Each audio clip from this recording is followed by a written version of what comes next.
السلام عليكم، ازيكم يا حبايبي؟ عاملين ايه؟ دلوقتي هنعمل مع بعض الكشري المصري.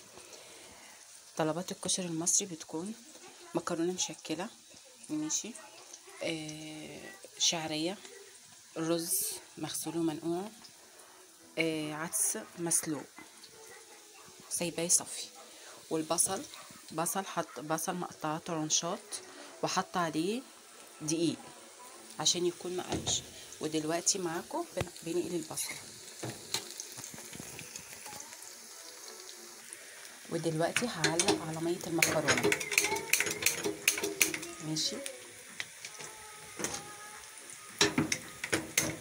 ديت ميه المكرونه. طبعا ميه المكرونه بيتحط عليها ملح وزيت، ماشي يا حبايبي.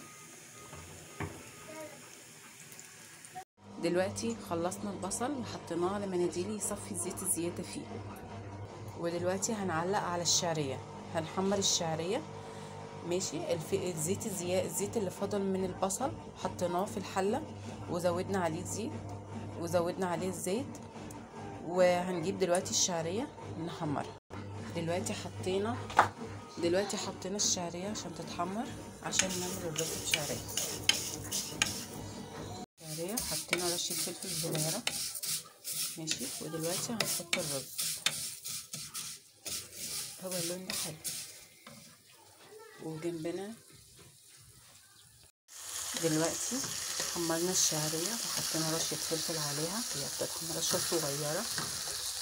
وحطينا الرز وهنشوح الرز شويه مع الشعريه عشان يبقى مفلفل زي ما انتم شايفين كده.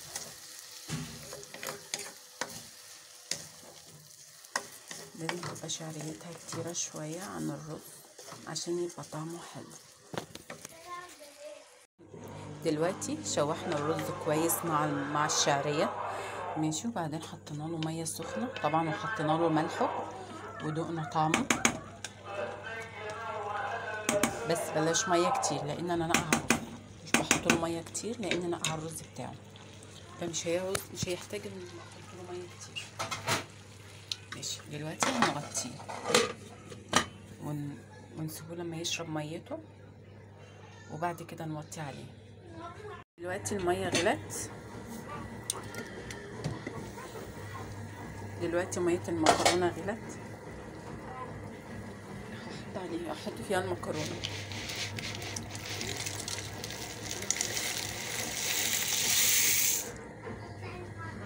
طبعا الميه حاطه فيها الملح بتاعها، وحط لها شويه زيت صغيرين، ماشي.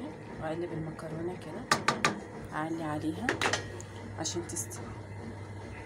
وانا هنا وطيت على الرز وقلبته. شوفوا الرز، بسم الله ما شاء الله، فلفل جميل.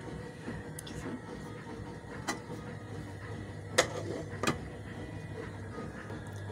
المكرونه ما يتغطاش عليها عشان ما تعجنش. احنا بنعلي عليها النار، ماشي. نعلي عليها النار ونسيبها ونقلب ايدينا فيها على طول. نفضل نقلب فيها لحد ما تستوي، ناخد السوا اللي احنا عايزينه، ماشي. دلوقتي المكرونه استوت معانا، ماشي. وهصفيها. دلوقتي بصفي المكرونه معاكم، ماشي. وبفتح عليها الميه شويه، وهرجع تاني احطها في الزيت،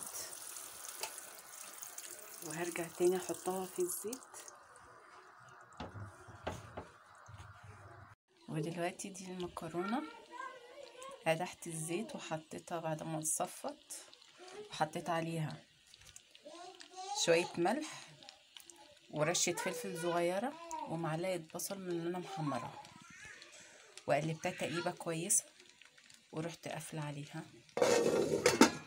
دلوقتي هنعمل الدقه اللي بالثوم والخل للكشري. حطينا توم قد معلقه توم، ماشي. وهنحط شويه خل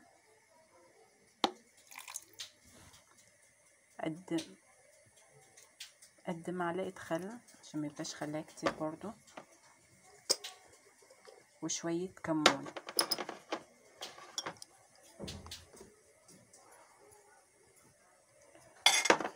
وبعد كده هنغلي ميه ونحطها عليها ونسيبها ونغطيها ونسيبها. ماشي. دلوقتي انا بغلي الميه اهو عشان احطها على الميه على الثوم بالخل بمعلقه بشويه الكمون. ماشي. دلوقتي معاكم ديت دقه الكشري. دي دقه الكشري اللي بالثوم والخل. دلوقتي حطينا قد معلقه ثوم كبيره، وعليها قد معلقه خل كبيره، وشويه كمون وشويه ملح، وحطينا عليهم ميه سخنه جامد.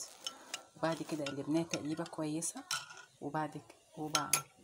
وبعدين هنغطيها ونسيبها لحد ما نيجي نقدمها. معاكم هنعمل صلصه الكشري. هنحط شويه زيت صغيرين ونسيبها تتقدح شويه، وبعد كده نحط لها معلقه ثوم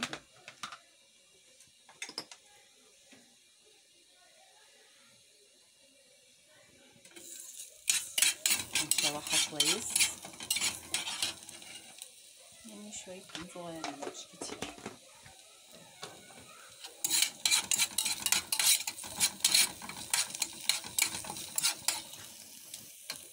يعني مش نحمرها، هنشوحها بس تشويحه صغيره، وبعدين شويه كمون، نقلبها برضو تقليبه كده، وبعد كده هنحط الصلصه.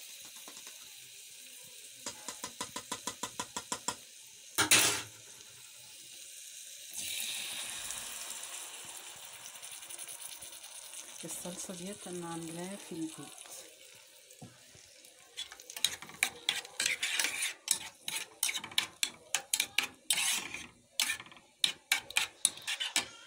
عندي النار شويه، اقلبها تقليبه حلوه كده،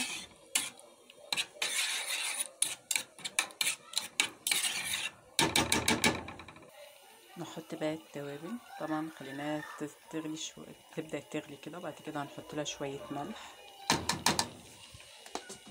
شويه خل. ماشي. ونقلبها برضو تقليبه كويسه، حته شطه،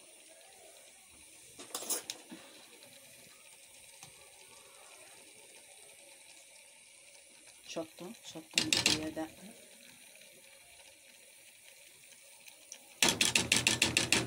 طبعا انا ما بحرقش الاكل قوي يعني عشان الاولاد،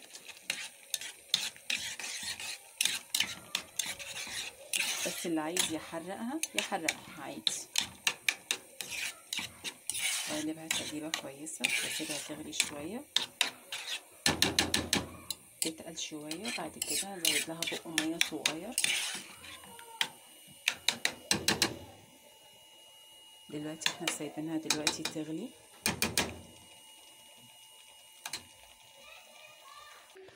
ومعاكم هي دي بقى الصلصه بتاعت الكشري. حطيت لها حبه بابريكا، وحطيت لها معلقه من البصل اللي انا محمراه، وحطيت لها شويه ميه بعد ما اتسبكت مع التونه مع الخل مع شويه الكمون، وبعد كده سبتها لحد ما غلت، وبعد كده طفيت عليها. وبيكون دي شكلها النهائي للصلصه بتاعت الكشري. ايوه معاكم. وده بيكون بقى شكل الرز النهائي، الشكل النهائي للرز. هو كده الرز استوى. حطيت عليه معلقه بصل من اللي انا محمراها برضو. هو كده استوى. هقفل عليه. ودي المكرونه بعد ما استوت برضو. هو ده شكلها النهائي. ماشي. هسيبها برضو تتبخر مع نفسها كده. وكنت حطيت لها برضو معلقه بصل من اللي انا محمراه. هقفل عليها بقى، هقفل عليها واسيبها. مع نفسها برضو. دلوقتي جهزنا معاكم حاجة الكشري. معانا البصل اللي حمرناه، ومعانا الصلصة، صلصة الكشري، ومعانا دقة الكشري اللي بالخل والثوم، ومعانا العدس المسلوق العدس. ويكون ده الشكل النهائي لطبق الكشري. شوفوا، يا رب يكون نال اعجابكم، واتمنى تكونوا استفدتم.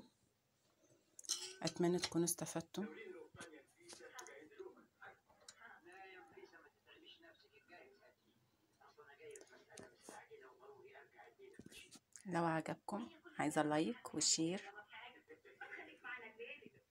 للفيديو.